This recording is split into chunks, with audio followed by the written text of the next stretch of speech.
Mengenal orang terakhir meninggalkan neraka dan masuk syurga. Ulama Ahlus Sunnah wal Jamaah telah bersepakat bahawa barang siapa yang mati dalam keadaan beriman kepada Allah dan Rasul-Nya, walaupun kematiannya itu membawa banyak dosa, selain syirik tentunya, maka kelak ia akan masuk syurga. Namun, sebelum itu dia mesti melalui beberapa siri hisab yang menyeksakan dan azab neraka. Setelah mendapat pahala sebagai bentuk keadilan dari Allah, maka dia akan dikeluarkan dari api neraka dan dimasukkan ke dalam syurga Allah. Lalu siapakah orang yang terakhir diusir dari neraka dan yang terakhir masuk surga? Dengarkan hadis di bawah. Sesungguhnya aku mengetahui penghuni neraka yang paling akhir keluar daripadanya, penghuni syurga yang paling terakhir memasukinya. Dia adalah seorang lelaki yang keluar dari neraka dengan merangkak. Maka Allah berfirman kepadanya, "Pergilah, masuklah kamu ke dalam syurga." Kemudian dia datang ke syurga, tetapi membayangkan kepadanya bahawa syurga itu penuh. Maka, dia kembali sambil berkata, "Wahai Tuhanku, aku dapati syurga itu penuh." Allah Tabaraka wa Ta'ala berfirman kepadanya, "Pergilah, masuklah kamu ke dalam syurga." Sekali lagi dia pergi ke syurga, tetapi sekali lagi membayangkan bahawa syurga itu penuh. Dia kembali dan berkata, "Wahai Tuhanku, aku telah mendapati syurga penuh."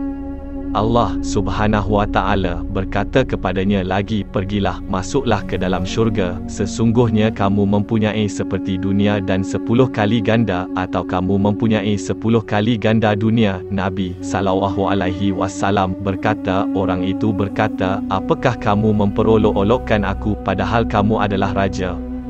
Abdullah bin Mas'ud radhiyallahu anhu berkata, "Aku melihat Rasulullah SAW tertawa hingga nampak gigi gerahamnya. Orang ini adalah penghuni syurga yang paling rendah." Hadis riwayat Muslim.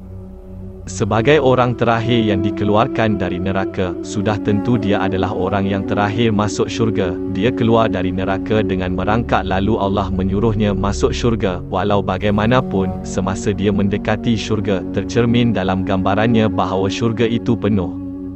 Kemudian dia kembali mengadu kepada Allah bahawa syurga itu penuh sehingga dia tidak mempunyai tempat tinggal di dalamnya. Kemudian Allah menyuruhnya kembali ke syurga. Sekali lagi tergambar dalam ayalannya bahawa syurga itu penuh. Dia kembali sekali lagi kepada Tuhan dengan keluhan yang sama. Dengan karunia-Nya, Allah telah memberikan pahala kepada orang tersebut dengan syurga yang seluas 10 kali ganda dari dunia.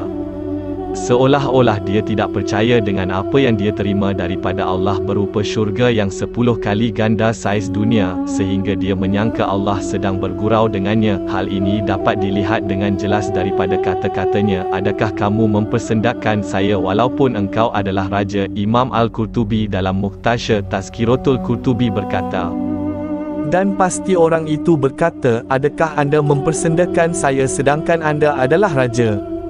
Kerana dia sangat gembira dengan apa yang dia terima, iaitu dapat masuk syurga." Kata-kata orang itu sama dengan kisah dalam hadis yang diriwayatkan oleh Imam Muslim tentang seseorang yang mendapati haiwannya menunggang di padang pasir setelah sekian lama kehilangan dan menyangka ia telah mati. Itulah kata-kata, "Ya Allah, engkau hambaku dan aku adalah Tuhanmu." Pemilik gunung itu salah menjerit kerana sangat-sangat gembira.